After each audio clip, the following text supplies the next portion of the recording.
අයිබෝන් කියලා පිළිගන්නවා චන්දිම ගලකිටියාව YouTube channel එකෙන් ගේන Ghost video series එකට. ඉතින් මේ වීඩියෝ එකේදී අපි Ghost CMS එක ගැන පොඩි introduction idea එකක් ගමු. Ghost CMS කියලා කියන්නේ 2013 දී release වෙච්ච Kickstarter project එකක්. ඉතින් මේ Ghost CMS කියන එක mainly focus කරලා තියෙන්නේ publishing වලට. ඒ කියන්නේ blog website වලට, online magazine වගේ දේවල් වලට. ඉතින් මේකෙන් benefit එක ගන්න පුළුවන් ප්‍රධාන කට්ටිය තමයි එතකොට online magazine කරන කට්ටිය blog website කරන කට්ටිය. ඉතින් ඒකෙන් දැන් ලංකාවේ කට්ටියට අපිට ගන්න පුළුවන් benefit එක තමයි අපිට පුළුවන් Google AdSense කියන එක හරහා මුදල් උපයන්න, ඉසොයික් කියන එක හරහා මුදල් උපයන්න.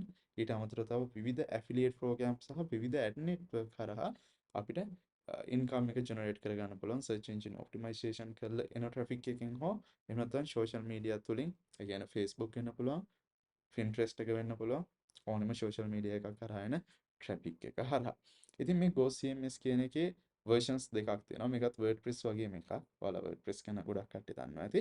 මේකෙදි අපිට හම්බෙනවා self host version එකක් වගේ මේ කට්ටියගේම hosting එකකින් අපිට සල්ලි දීලා ගන්න පුළුවන් එකක්. ඉතින් මේකෙදි මම මේ වීඩියෝ සීරීස් එකේදී ඔයාලත් එක්ක කතා කරන්නේ self host කරන වීඩියෝ සීරීස් එකක් විදිහට. ඒ කියන්නේ ඔයාට පුළුවන් ඔයාගේ ghost platform එක ඔයාගේම server එක host කරන්න. හරි. එතකොට ඔයාට පළවෙනි ප්‍රශ්නයක් එන්න පුළුවන් කොච්චර cost එකක් යයිද කියලා. ඉතින් මේකෙදී අපිට අවුරුද්දක කාලයකට කියන්නේ මාස 12කට දින 365කට cost එක සම්පූර්ණයෙන්ම නැතුව සාමාන්‍යයෙන් පොඩි level එක site එකක් ඔයාලට maintain කරන් යන්න පුළුවන් AWS කියන service එකට ගියපුවම මම ඊළඟ videos වලදී පෙන්නන්නම් කොහොමද මේ services purchase කරන්නේ කොහොමද ඒ සම්පූර්ණයෙන් හදාගන්නේ කියලා. ඉතින් අපි Ghost CMS කියන එකට යන්න පුළුවන් ghost.org කියන website එකට ගිහපුවම ඉතින් මේකෙදී අපිට බලා ගන්න පුළුවන් මෙන්න මේ විදිහට ලස්සන simply තියෙන ඉන්ටර්ෆේස් එකක්. ඉතින් මේකෙදි අපිට දවස් 14ක් completely free ඒ කට්ටියගේ site එකෙන් බලන්නත් පුළුවන්. ඉතින් මෙතන සම්පූර්ණ විස්තර දෙනවා මේ Ghost CMS එක ගැන. ඉතින් ගොඩක් විස්තර මෙතන තියෙනවා. එතකොට මේකේ Sapphire integrations තියෙනවා, built-in AMP තියෙනවා, ගොඩක් දේවල් තියෙනවා. ඉතින් එතකොට අපි මෙතෙන්දි බලන්න පුළුවන් Ghost CMS එක සහ WordPress අතර තියෙන වෙනස මොකක්ද කියලා. මේක Ghost එකේම තමයි දීලා තියෙන්නේ. ඉතින් මෙතන බයස් එකක් තියෙනවා. ඒ කියන්නේ Ghost එක මෙතෙන්දි ඒ කට්ටිය තමයි වඩාත් හොඳ කියන එක පෙන්වන්න යන්නේ. නමුත් මෙතෙන්දි අර WordPress වල තියෙන හොඳ features ගැන කතා කරලා නැහැ. ඉතින් අපි ගත්තොත් Ghost CMS එකේ මෙන්න මේ හොඳ දේවල් තියෙනවා. native SEO features තියෙනවා, membership plugin එකක් තියෙනවා, paid subscription තියෙනවා. global CDN එක තියෙන්නේ premium version එකේ විතරයි. අපි self host කරනකොට මේක හම්බෙන්නේ නැහැ. ඒක ගැන මෙයාලා කියලා නැහැ. newsletters තියෙනවා. ඒකලත් අපි email service එකක් setup කරන්න ඕනේ. mail ගන්න කියලා තියෙනවා. ඒ වගේ එකක්. නැත්නම් අපිට කැමති SMTP service එකක් setup කරන්න ඕනේ. secure එක ඒකත් අපි හදා ගන්න ඕනේ. fast එක නම් කොහොමත් ඒක ඇත්තටම තියෙනවා. මොකද Ghost එකේදී පාවිච්චි කරන්නේ Node.js කියන technology එක. Node.js කියන type එකට තමයි Node.js වලින් තමයි Ghost එක තියෙන. WordPress තියෙන PHP වලින්. PHP කියන programming language එක server side scripting එක පාවිච්චි කරලා හදපු එකක්. ඒතර කොහොමත් Ghost එක speed PHP වලට වඩා WordPress වලට වඩා මොකද PHP කියන්නේ non-sync. එතකොට Ghost කියන්නේ async එකක්. එතකොට මේ ටික කොහොමද තියෙනවා REST API එක කොහොමද තියෙනවා. හැබැයි Ghost CMS එකේ WordPress වල නැති ලොකුම feature එක නෑ. ඒක තමයි අපිට මේකේ extension කරන්න ලොකු plugin library එකක් නැහැ. ඒ වගේම ගොඩක් ලොකු theme library එකකුත් නැහැ. නමුත් ඉතින් අපි reality එක තේරුම් ගන්න ඕනේ. අපිට ඕනේ කරන්නේ ගොඩක් speed එකෙන් වැඩ කරන website එකක් අපේ users ලට load කරපු ගමන් බලන්න පුළුවන් වෙනවා. ඒකනේ ඇත්ත කතාව. ඉතින් එතකොට අපිට ඒ මৌলিক අවශ්‍යතාවය ඉටු කරගන්න සම්පූර්ණයෙන් හොඳයි magazine වගේ දේවල් වලට මේ Ghost CMS එක. හරි.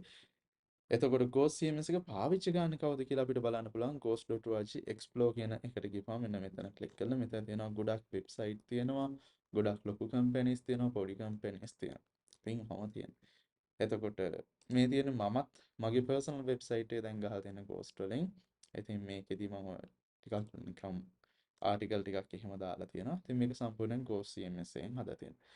ඊට අමතරව තව ගත්තොත් ලෝකේ තියෙන ප්‍රධාන වෙබ්සයිට් වලින් ගොඩක් ජනප්‍රිය ඩිවෙලොපර්ස්ලා අතර එක එක කණ්ඩායම් අතර ජනප්‍රියව තියෙනවා මෙතන. මේකෙදි තියෙනවා Linux handbook එක ඊට අමතරව තව ගත්තොත් thebrowser.com ඒ විතරක් නෙවෙයි. ලංකාවෙත් ගොඩක් ජනප්‍රිය වෙබ්සයිට් තියෙනවා. Android වැඩකාරයෝ වගේ එකක් තියෙනවා. ඊට අමතරව තව ගත්තොත් getpeak online කියලා තියෙනවා. ඉතින් මේ වගේ ලංකාවේ පවා Go CMS එක පාවිච්චි කරලා විවිධ මැගසින්ද විවිධ දේවල් කරනවා. හරි. ඉතින් අපි ඊළඟ වීඩියෝ එකේ ඉඳලා බලමු කොහොමද මේ Go CMS එක ඉන්ස්ටෝල් කරගන්නේ AWS වල කොහොමද ඊට පස්සේ පාවිච්චි කරන්නේ මේ දේවල් ටික ස්ටෙප් බයි ස්ටෙප් ඉගෙන ගමු. ඊට අමතරව Go CMS එක වෙනුවෙන්ම හදපු Facebook group එකක් තියෙනවා. ඔයාලට link එක දාලා තියෙනවා description එකේ. ඒකට join වෙන්න. ඒකට join වුණාට පස්සේ ඔයාලට පුළුවන් Go CMS එක ගැන ඔයාලට තියෙන ඕනෑම ප්‍රශ්නයක් ගැටලුවක් ඒ group එකේ දාලා group එකේ කට්ටියම එකතු වෙලා වැඩ කරයි කියලා මම හිතනවා. එතකොට ඒ group එකේ community එකක් විදිහට build වෙලා ඔයාලට ඕන දේවල් errors මොන හරි තිබ්බොත් දැන හඳුනාගෙන හදාගන්න support එකක් ගන්න පුළුවන්. Google එකේ හොයාගන්න බැරි දේවල් සහ experience කට්ටිය අතර share කරගන්න පුළුවන්. මම ඒ link එකක් දාලා තියෙනවා description එකේ. ඒකටත් ගිහිල්ලා join වෙන්න Facebook එක හරහා. ඉතින් ඒකෙදි ඔයාට ඔයාගේ නමින් අහන්න බැහැ නම් anonymous විදිහට අහන්නත් පුළුවන්. ඒක නම් review කරලා accept කරනවා මම. ඉතින් issue එකක් නැහැ. ඒකත් එක්ක join වෙන්න. එහෙනම් අපි Ghost video series එකත් එක්ක දිගටම එකතු වෙලා යමු. Ghost video series එක follow කරලා ඔයාලගේ Ghost video ඔයාලගේ Ghost website එක හදාගමු.